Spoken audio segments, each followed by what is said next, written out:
શામળાજીમાં 2 દિવસીય પૂનમનો ઉત્સવ ઉજવાઈ રહ્યો છે। આજે વ્રતની પૂનમ બાદ આવતીકાલે દર્શનની પૂનમ છે। જો કે આવતીકાલે ફાગણ સુદ પૂર્ણિમાના દિવસે ચંદ્રગ્રહણ હોવાને કારણે મંદિરના નિયમિત સમયમાં મોટો ફેરફાર કરવામાં આવ્યો છે। આવતીકાલનો મંદિર ખુલવાનો સમય સવારે 5 વાગે, મંગલા આરતી સવારે 5:45 વાગે, શણગાર આરતી સવારે 8 વાગે, રાજભોગ સવારે 9 વાગે, ત્યારબાદ મંદિર બંધ થશે। રાજભોગ આરતી સવારે 9:45 વાગે, ઉત્થાપન મંદિર ખુલશે બપોરે 12:30 વાગે, સંધ્યા આરતી બપોરે 1:30 વાગે થશે।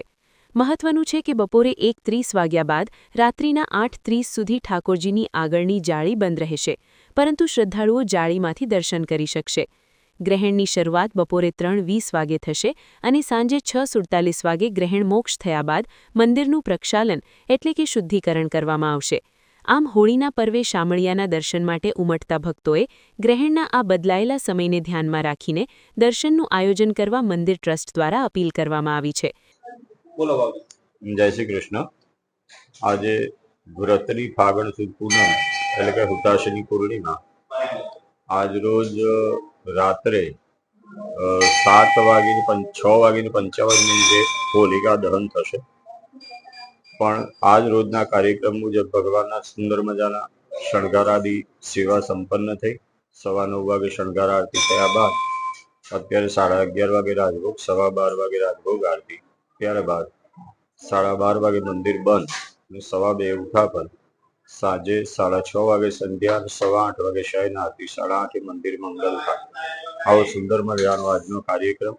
આજે હુતાશની પૂર્ણિમા વિશેષ એટલે કે અધર્મ ઉપર ધર્મનો જય એવી સુંદર મજાનો દિવસ। આજનો શામળાજી મંદિર ખાતે ભગવાનને ભક્તો દ્વારા વિવિધ પ્રકારના રંગો છાંટી અને ભક્તોના જીવનમાં રંગો પૂરાય તેવા ભાવથી સુંદર મજાનો આજે હોલિકા દહનનો ઉત્સવ શામળાજી મંદિર ખાતે ઉજવવામાં આવનાર છે। આવતીકાલે દર્શનની પૂનમ હોવાથી અને આવતીકાલે ગ્રહણ હોવાથી શામળાજી મંદિર ભગવાનની સેવાના સમયમાં નાના મોટા પ્રકારના ફેરફારો આવ્યા છે, જેના અંતર્ગત સવારે 5 વાગે મંદિર ખુલશે, ત્યારબાદ 5:45 મંગળા આરતી થશે, 8 વાગે શણગાર આરતી થશે અને ત્યાર પછી દિવસ દરમિયાનની સેવાનો કાર્યક્રમ વિવિધ ટાઈમ ટેબલ મુજબ રાખવામાં આવ્યો છે। બપોરે 1:30 સંધ્યા આરતી થશે। સંધ્યા આરતી થયા બાદ ગ્રહણ દરમિયાન ભગવાનના દર્શન ચાલુ રહેશે। ગ્રહણ મોક્ષ થયા પછી એટલે કે 6:47 પછી ભગવાનને સ્નાનાદિ પૂજન, પ્રક્ષાલન વિધિ આદિ થયા બાદ ભગવાનના શયન ભોગ, પરિશ્રમ ભોગ આદિ સેવાઓ અને ત્યાર પછી ભગવાનની શયન આરતી, શયન મંદિર બંધ થશે। આવો સુંદર મજાનો કાર્યક્રમ છે। અનેક ભક્તો દર્શન કરી ધન્યતા અનુભવી રહ્યા છે। બોલો, તમારું નામ બોલો। અમારું નામ કોમલસિંહ ભદુરિયા, અમદાવાદથી અમે લોકો આવ્યા છીએ। આજના હોળીના પવિત્ર તહેવાર નિમિત્તે આમ તો દર પૂનમે અમે જુદા જુદા મંદિરે દર્શન કરવા જતા હોઈએ છીએ, પણ આજે શામળિયા ઠાકરના દર્શન કરીને આજના દિવસે ધન્યતા અનુભવી છે અને ખૂબ સારી રીતે દર્શન અમને થયા છે।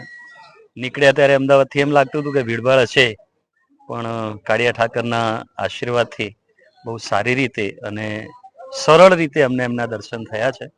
આજનો ખૂબ મહત્વનો દિવસ છે, કારણ કે પૂનમ છે આજે, અને પૂનમના દિવસે આમ તો ભગવાન શ્રી કૃષ્ણનું અનેરો જ મહત્વ હોય છે અને એ મહત્વને ધ્યાનમાં રાખીને આજે અમે લોકો દર્શન કરવા નીકળ્યા અને શામળિયાજીને દર્શન કરીને ધન્યતા અનુભવી છે। એ બદલ કાળિયા ઠાકરનો ખૂબ ખૂબ આભાર અને તમારું પણ। હિતેન્દ્ર પટેલ, અરવલ્લી।